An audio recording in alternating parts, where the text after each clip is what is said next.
La FEGAPI a décidé de porter son action sur 3 axes forts. On vient d'évoquer le premier, anticiper.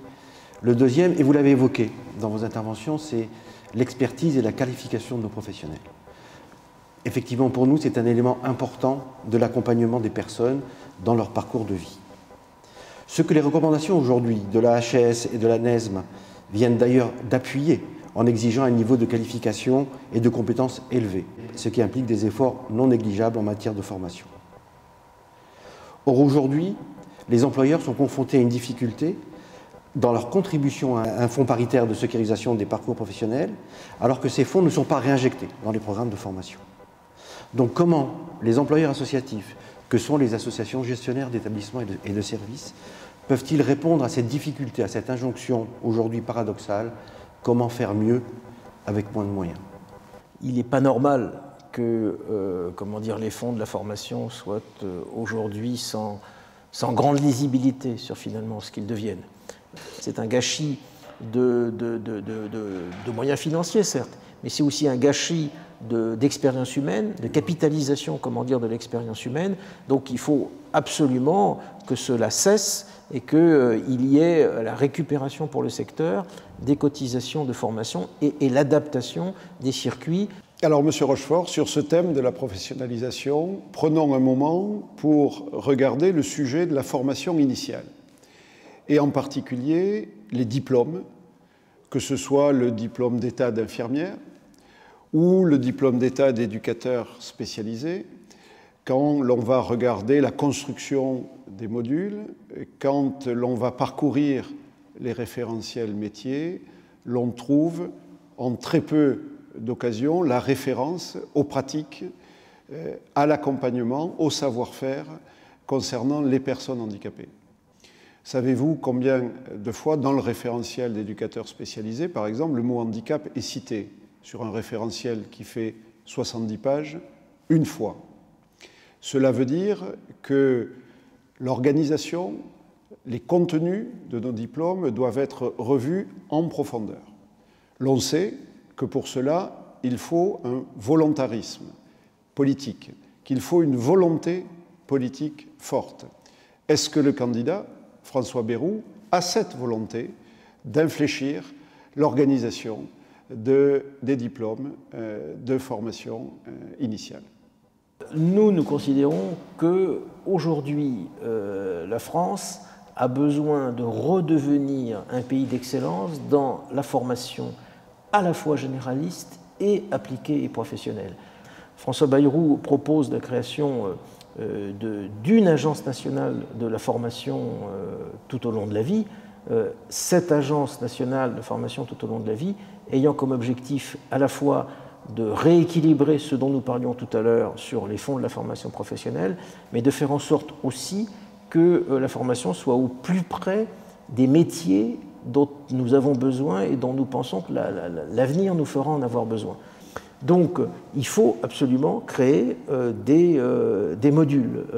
Et il faut, avec vous, dans le cadre de cette conférence nationale du handicap, avec les structures de formation, il faut arriver que derrière ce référentiel métier se raccroche, non pas s'intègre forcément obligatoirement dedans, mais se raccroche des wagons, j'allais dire, qui correspondent à des spécialités que ces professionnels doivent acquérir lorsqu'ils décident de faire une partie de leur vie professionnelle dans le secteur du handicap, comme il peut y en avoir également dans le secteur des personnes âgées, ou comme il peut y avoir dans d'autres domaines. Et je précise que ces modules doivent être des modules de formation initiale, vous l'avez dit puisque votre question portait sur la formation initiale, mais on doit aussi pouvoir les retrouver dans le cadre de la formation continue, évidemment. Comme on vient d'évoquer, les professionnels sont les personnes qui sont au quotidien, à côté de nos enfants dans les structures, qui les accompagnent, quelquefois dans des situations difficiles pour des personnes lourdement handicapées. Or aujourd'hui, on constate quoi? Depuis 5 ans, l'augmentation salariale chaque année ne couvre même pas le taux d'inflation. Comment rendre attractifs des métiers du secteur alors que le pouvoir d'achat même des professionnels est en baisse? Comment des professionnels en situation presque de précarité, pour certains d'entre eux, peuvent-ils accompagner sereinement les personnes handicapées elles-mêmes, qui sont elles-mêmes fragilisées? Quelles sont vos intentions sur ce sujet? La revalorisation, c'est le plus difficile, parce que c'est ce qui coûte le plus cher. Néanmoins, dans votre question, il y a aussi, à juste titre, la précarité des personnes employées à cause de leur statut, et puis en amont, des structures qui offrent l'aide, c'est-à-dire des associations qui sont elles-mêmes souvent dans des situations précaires, avec une absence de sécurité financière d'une année sur l'autre, parfois même une absence de sécurité financière tout simplement pour terminer l'année. Donc je crois que là, ceci est insupportable. Et pour être franc, c'est une mauvaise conception qu'a l'État, qui est une conception malthusienne d'économie de bout de chandelle, que de faire subir, comment dire, la double peine de la précarisation, de l'instabilité des budgets et des statuts d'un côté, et en même temps de l'absence de revalorisation des situations des personnels qui les exercent. Et cette revalorisation financière, aujourd'hui, nous y aspirons et nous voulons, aller dans cette direction, mais il se serait irresponsable de dire aujourd'hui qu'on la promet sans autre forme de procès. Donc ça doit passer forcément par un redéploiement, par un équilibrage, par le fait de reconnaître dans ces sphères, les situations, les endroits où il y a du gaspillage et qu'il faut réduire.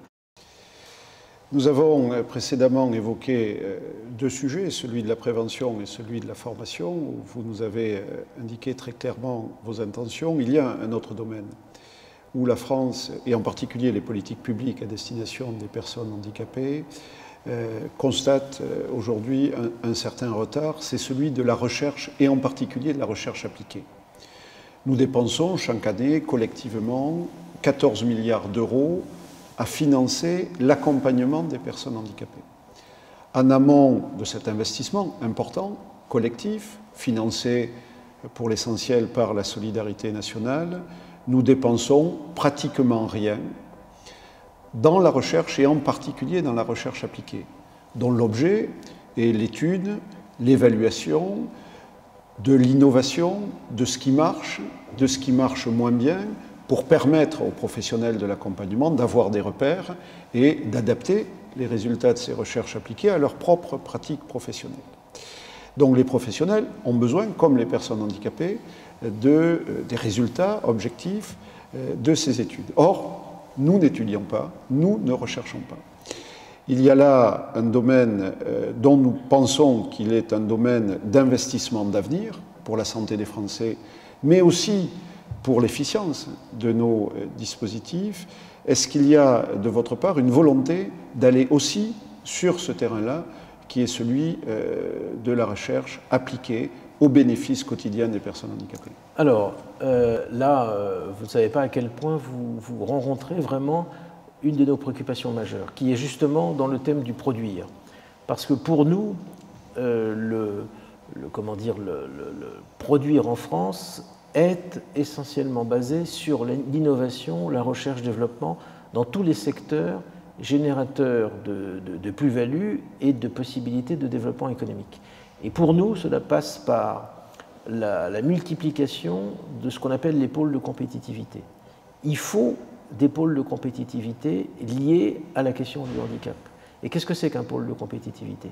C'est des équipes universitaires, et dans le handicap, il y a des équipes universitaires, il y en a à Paris, il y en a dans plein de domaines, il y en a également dans le domaine des organismes qui sont les organismes spécialisés, qui sont en orbite autour de la sécurité sociale ou autour de la question des conditions de travail. Mais en fait, quand on regarde ces laboratoires universitaires et ces laboratoires universitaires, souvent médico-universitaires, et puis ceux liés aux questions du travail, ils sont peu connectés avec ensuite ce qui est les entreprises qui peuvent développer des projets. Et donc c'est là où un pôle de compétitivité intervient en mettant en connexion les uns avec les autres. Et ce qui permet à la recette de prendre, c'est le fait d'avoir les collectivités territoriales qui soient concernées. Les personnes handicapées sont des citoyennes des collectivités de terrain que sont les collectivités territoriales. Donc, pour la recherche appliquée dont vous parlez, ce sont les pôles de compétitivité que nous voulons développer. Donc, il faut que nous organisions les choses comme ça, avec des pôles de petite taille, qui ne sont pas pour nous des pôles gigantesques, qui sont des pôles qui partent de situations complètement empiriques. Et je rajouterais, en ce qui concerne ce qui a trait au traitement du handicap, qu'il faut évidemment que les associations soient intégrées dans ces mises en commun de moyens. Et puis il faut aussi, dans ce domaine, beaucoup d'échanges internationaux. Les pays dans lesquels, je dirais, le handicap est beaucoup plus banalisé que chez nous sont porteurs d'expériences qui sont avancées par rapport aux nôtres et dont il faut complètement s'inspirer.